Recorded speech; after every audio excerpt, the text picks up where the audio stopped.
investigar, conhecer as provas, buscar as evidências. Não, ele já veio para a CPI com a sentença debaixo do braço. A cada dia que passa, isso se mostra evidente, isso se faz aparecer com a clareza que não deixa dúvidas para ninguém. Ele não busca comprovar nada, ele já tem na cabeça dele, e agora começa a materializar isso, tudo escrito. Apenas está materializando aquilo que nós já denunciávamos desde o começo. Ele está colocando para fora a sentença que ele construiu lá atrás. Veja, a CPI está se transformando num tribunal de inquisição, que o relator escolhe quem é condenado, quem não é, quem é indiciado, quem não é. O papel que ele deveria exercer como relator ao final da CPI, ele ao longo dela já está fazendo. Ninguém está esperando mais o relatório do relator, porque o relatório dele já está feito, a sentença já está sendo apresentada. É triste isso, é lamentável isso, porque numa CPI, assim como no âmbito do judiciário, você deve seguir o chamado devido processo legal. Tem as fases do processo. E nessa fase que nós estamos, é a fase da instrução, é da busca dos fatos, das evidências, das confirmações, ou não, daquilo que se pretende investigar. É saber se houve falhas, se houve ações criminosas, se houve omissão criminosa, se houve corrupção, se houve desvio de finalidade no âmbito do governo federal, Ministério da Saúde, estados e municípios. Qualquer coisa diferente disso é pré-julgamento, é ilegal, é abuso de autoridade. Agora o relator escolhe quem ele coloca o carimbo de investigado ou não, quem ele coloca o carimbo de culpado ou inocente. Eu não me lembro de ter tido qualquer deliberação no âmbito da CPI em relação a isso, e olha que não faltei em nenhuma reunião. Não faltei, mas não me lembro de termos votado qualquer relatório apontando como investigado, como denunciado, como culpado ou inocente, quem quer que seja. Eu lamento que a CPI esteja sendo instrumento para a prática de arbitrariedades, de ilegalidades, de abuso de autoridade.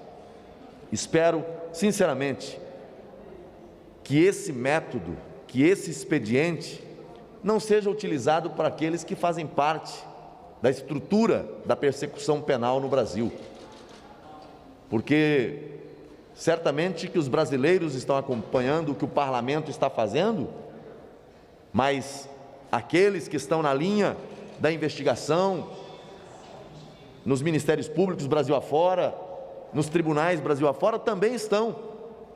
Tomara que não tomem como exemplo o que está acontecendo no âmbito da CPI. Os abusos, os excessos, o parlamento que faz leis para disciplinar os procedimentos, para evitar o abuso de autoridade, é o primeiro a descumprir as normas por ele criadas. Isso é triste, isso é lamentável, isso é um desserviço à sociedade brasileira. Em relação a esses requerimentos para a convocação dos diretores do Facebook e YouTube, isso já chegou a ser discutido?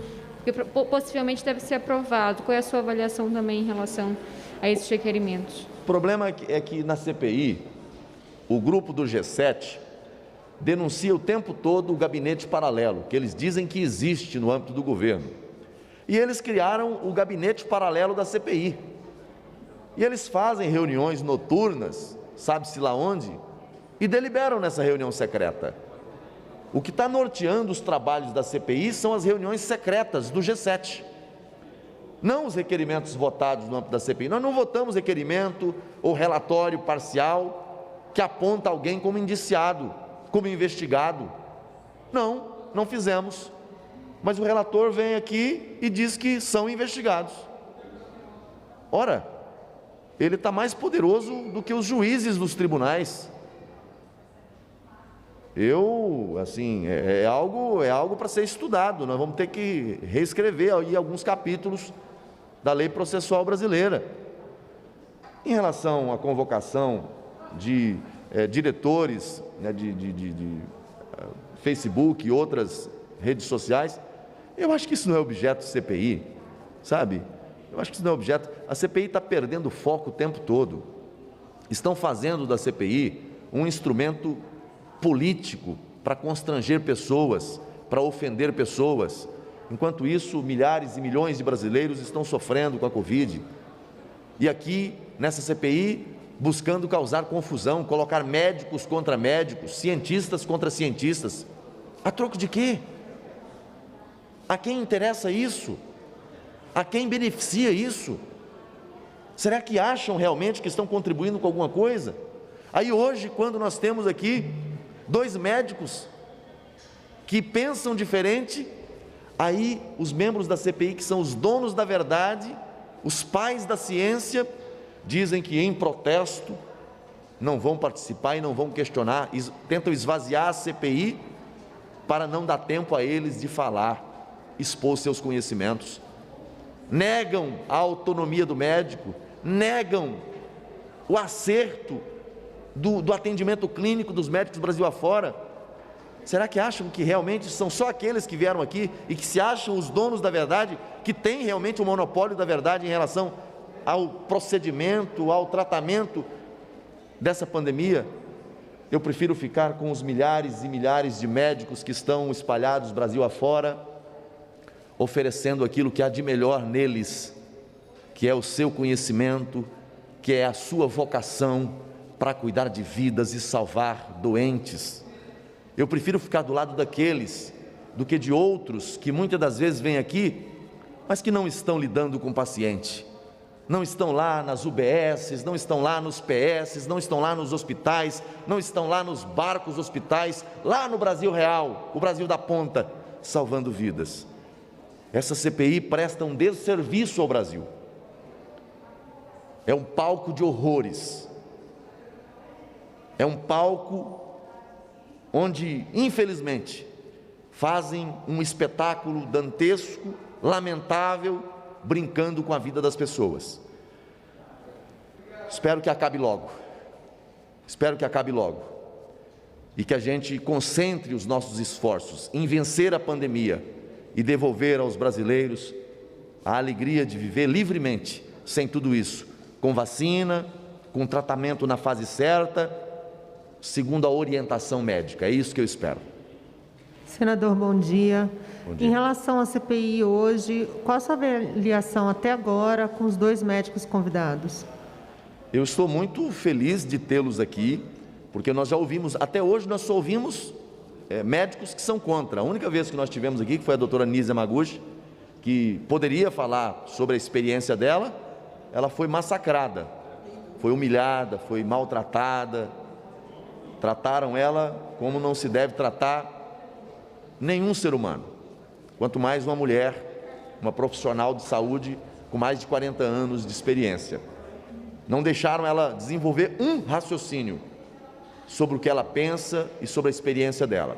Hoje, os 2 médicos que vêm aqui participar da audiência pública têm a oportunidade de expor suas ideias, mas do G7 só sobrou um, só o presidente, que ficou lá para controlar o tempo, não ficou para saber, ele ficou lá para controlar o tempo, recebeu a missão do G7, olha, você tem que ficar para controlar o tempo dos senadores, para não deixar esticar o debate com esses 2 médicos, simplesmente por isso, porque o tempo todo ele falando do tempo.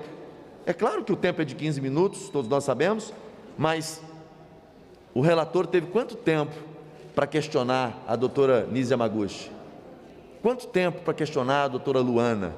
Quanto tempo para questionar os 2 que vieram mais recentemente, que são contra qualquer protocolo de atendimento precoce ou na fase inicial? Usou, esgotou todo o tempo, 3 horas de questionamentos para tentar evidenciar a negação do atendimento ao paciente. Aí, quando temos aqui os 2 médicos que são favoráveis, eles fogem e dizem que não vão perguntar. E o tempo daqueles que querem ouvir e saber o que pensam esses profissionais, será que o que esses médicos estão falando ali não é verdade? não pode salvar vidas? Será que a orientação deles, a visão deles não importa às pessoas que estão lá na ponta? Eu acho que tem muitos senadores na CPI que estão vivendo dentro de uma ilha e que não estão conseguindo olhar para o que está acontecendo lá na base, lá nas suas cidades, porque desses que estão ali do G7, muitos deles até já fizeram homenagem para quem trata de verdade paciente, para quem lida com o paciente, mas aqui agem como se negasse tudo, ficam botando plaquinhas com o número de mortes, fazendo culto à morte. É lamentável isso. Então eu prefiro ouvir quem vem aqui e diga: olha, o que fazer, como fazer, por que fazer, quais as armas que nós temos, como lidar com essas armas, com essas ferramentas para salvar vidas. Eu acho que o objetivo de todos nós deve ser salvar vidas. Então o depoimento desses dois médicos é muito importante. Eles falaram ali das fases dos estudos, né? Das fases e de como é importante essas fases, como que você pode lidar com o tratamento off-label, até, né, o estudo mais avançado que confirma o acerto de um fármaco. Então acho que a vinda deles nos dá um raio de luz, um raio de esperança de que esses milhares de médicos Brasil afora que estão lidando com a pandemia estão no caminho certo. Podem errar, mas estão tentando salvar vidas, enquanto muitos aqui que não sabem a diferença de uma cibalena para um outro medicamento, fica dando opinião como se fosse o mais entendido sobre virologia, sobre transmissibilidade desse vírus. Então, acho que foi um dia importante a gente ter o outro lado sendo exposto no âmbito da CPI e dando à comissão, especialmente aos que estão acompanhando a ela, a opção de se identificar, né? Olha, eu não peguei Covid, mas se eu pegar, se Deus me livre de pegar, mas se pegar, sabe quem é que eu vou ouvir? É o médico. Se ele disser que eu tenho que tomar medicamento no início, é isso que eu vou fazer. Se ele disser que eu não preciso tomar medicamento, é isso que eu vou fazer. Mas é o médico quem tem que dizer para o paciente o que fazer. Não são senadores da República ou outros. Ah, mas opinião, você pode ter? Posso ter. Tem gente que tem opinião. Olha, os médicos estão falando que esse medicamento é bom. É a opinião dele. Mas quem administra medicamento ao paciente é o médico. Então eu estou feliz que hoje a gente tenha tido a oportunidade de receber aqui dois profissionais que defendem o atendimento para salvar vidas no meio da pandemia. Senador, semana que vem, Felipe Martins vai comparecer à comissão. Quais esclarecimentos o senhor acredita que ele pode trazer e o que o senhor acha da quebra de sigilo do Felipe Martins? Eu acho que a CPI está tentando, assim, criar constrangimentos, vasculhando a vida das pessoas de maneira ilegal, de maneira abusiva. Eu lamento isso, né? A quebra de sigilo é uma prerrogativa disponível no âmbito da CPI, mas deve ser o último recurso.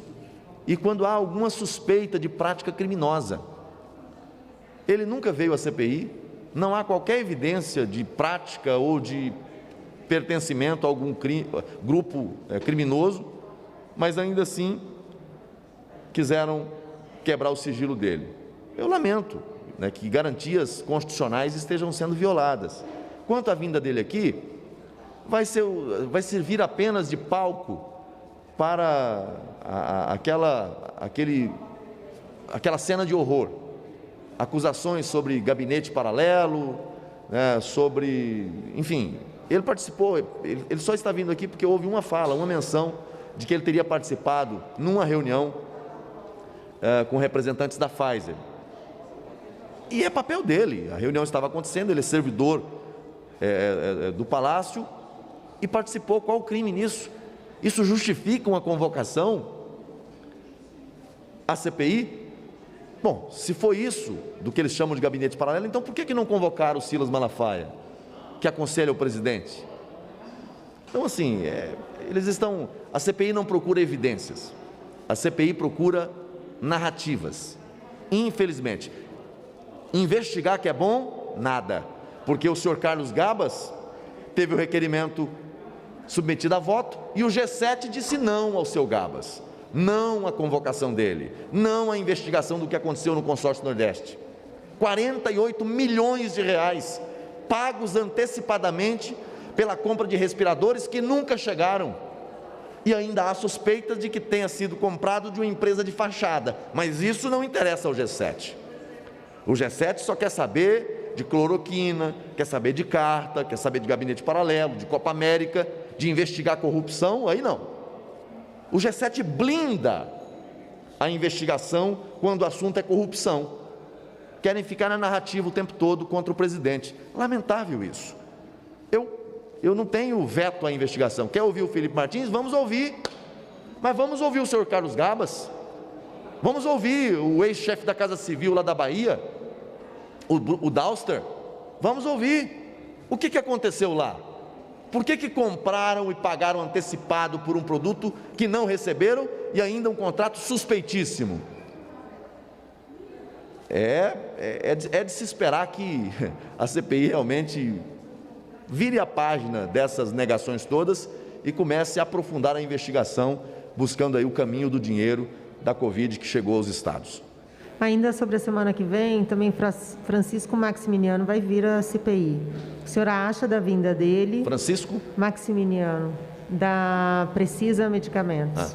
O senhor acha da vinda dele e o que o senhor acha da quebra de sigilo também?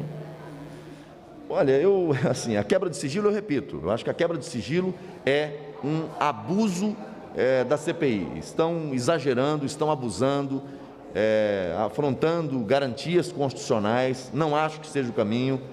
Você quebra sigilo de comunicação ou sigilo bancário, financeiro, quando você tem suspeitas graves do cometimento de crimes. Qual é a suspeita que foi ventilada até agora com relação a essas pessoas? Só porque o relator quer ou só porque o G7 quer, então vamos quebrar sigilo? Não é por aí. Eu acho que, imagina se o judiciário começasse a fazer com muitos, ou com aqueles que praticam isso, como eles estão fazendo. Eu acho que é um mau exemplo, sabe? Eu sou a favor de fazer, tendo necessidade, você fazer a quebra do sigilo, mas tendo necessidade. Tem suspeita de algum crime? Tem. Então, vamos aprovar o requerimento, com fundamento. Agora, não simplesmente porque eu quero bisbilhotar a vida de alguém. Lamentável. Quanto à vinda dele aqui, eu não sei qual é a motivação da oposição. Acho que nós deveríamos ouvir Bruno Dauster, Gabas, governadores, que são acusados, onde aconteceu operações da Polícia Federal, sabe? Porque do governo federal nós já ouvimos quase todos. Aliás, mais de uma vez. Então, vamos aprofundar a investigação, mas ficar querendo bisbilhotar a vida das pessoas, ou interrogar alguém que representa farmacêutica, isso ou aquilo, querem criminalizar, na verdade, a distribuição de medicamentos. É isso que eles querem. É a narrativa da cloroquina. Não sei onde vão chegar, porque será que vão chamar aqui os governadores deles que distribuíram cloroquina? Porque se alguém fez, alguém distribuiu. E está claro quem distribuiu cloroquina Brasil afora. E eu não estou dizendo que isso foi crime. Mas eles querem apenas colocar o carimbo, eles querem apenas colocar esse rótulo no presidente e esquecem que nos estados e municípios foi onde houve essa distribuição. Obrigada, senador. Obrigado, gente.